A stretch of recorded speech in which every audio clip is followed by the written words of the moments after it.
మీరు కూడా కనపడరు. గ్యాప్ బ్యాచ్ చేద్దాం సార్. చూడండి చూడండి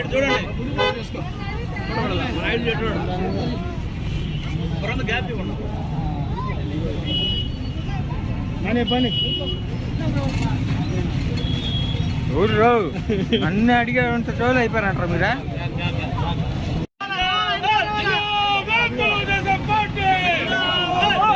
పక్కరా వాళ్ళు చెప్పేవాడు పక్కరా.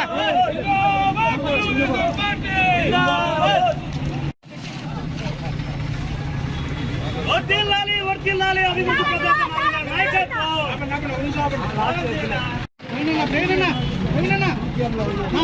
కొద్ది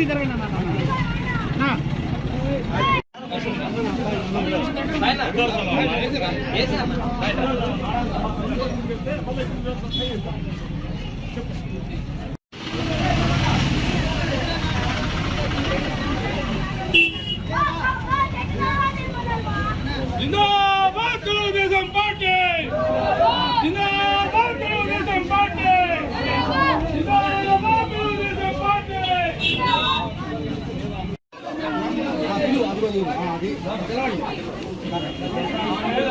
తెలుస్తారు మీరు పక్కరానన్నా మా సైడ్ వచ్చేసండి. మీరు సైడ్ వచ్చండి, మీరు సైడ్ వచ్చండి, మీరు సైడ్ అండి అమ్మా, సైడ్ అండి.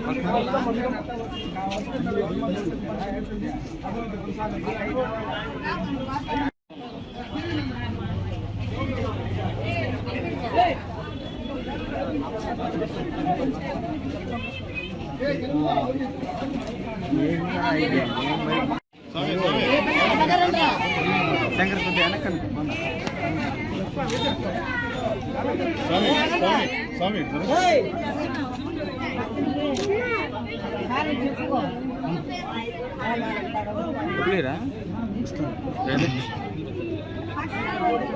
ఏంది నీకు కూడా ఉన్నాయా? ఏంది అసలు నేను చేస్తాను కొడుతుంది. నేను చెప్పినా నీకు అర్థం కాదు మ్యాటర్.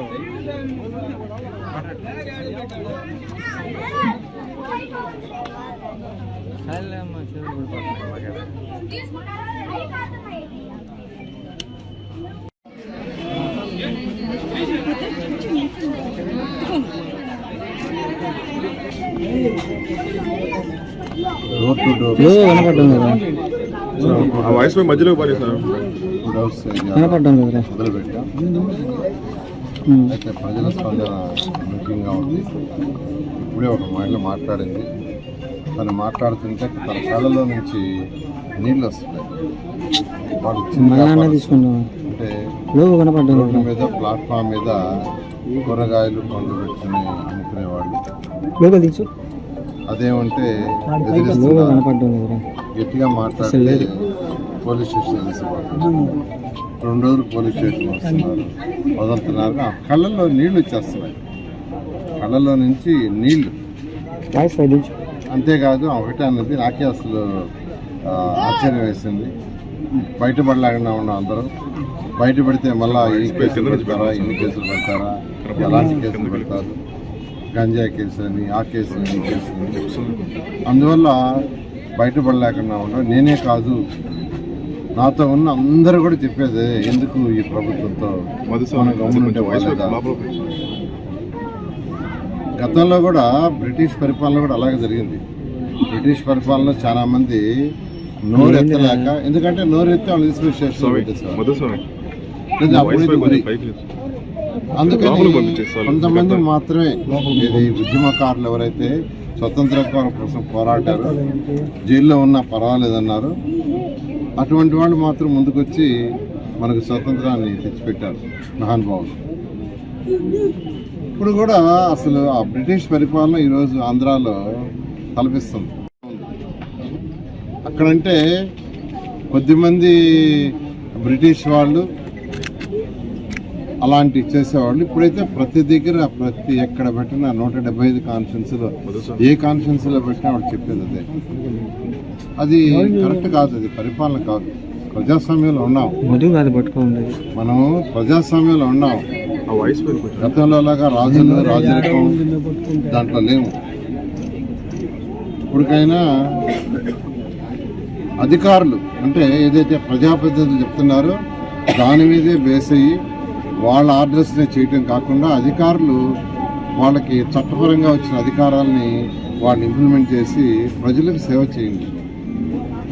ఒకటే నేను చెప్తున్నాను, ఈరోజు ఎంతోమందిని జగన్మోహన్ రెడ్డి గారు తన సిట్టింగ్ ఎమ్మెల్యేలకి సీట్ లేకుండా మార్చేస్తారు. ఎందుకు మార్చాల్సి వచ్చింది? ఎవరైనా చెప్పండి. ఒక ఎమ్మెల్యే సిట్టింగ్ ఎమ్మెల్యే టికెట్ కన్నా స్థానచలనం చేస్తున్నారంటే అక్కడ బాగలేదని, అక్కడ పరిపాలన బాగలేదని వాళ్ళు ఒప్పుకున్నట్టు, వైసీపీ ఒప్పుకున్నట్టే, జగన్మోహన్ రెడ్డి గారు ఒప్పుకున్నట్టు ఇక్కడ పరిపాలన బాగలేదు, మా నాయకుడు సరిగా చేయలేదు, మా ఎమ్మెల్యే సరిగా చేయలేదు, మా ఎంపీ సరిగా చేయలేదని ఆయనకాయనే ఒప్పుకున్నట్టు. కాబట్టి ఇలాంటి పరిపాలన, దౌర్భాగ్య పరిపాలనని ప్రజలు ఇన్నాళ్ళు సహించారు. ఇప్పుడు యాక్చువల్గా ఎక్కడికక్కడ బయటపడుతున్నారు. రేపు నూతన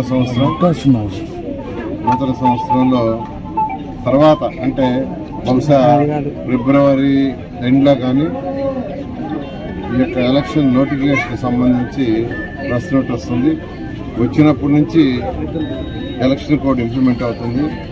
అప్పుడు బయటపడతామని ఈరోజు యాక్చువల్గా స్టోనస్పేట ఏరియా కానీ, చిన్న బజారు, పెద్ద బజారు, సంతపేట ఆ ఏరియాలో వ్యాపారస్తులు చెప్తున్నారు ఇబ్బంది పడుతున్నారు, అటు వ్యాపారాలు చేసుకునే ఇబ్బంది పడుతున్నారు. ఇలాంటి పరిస్థితులను జరుగుతుంది. ఖచ్చితంగా 2024లో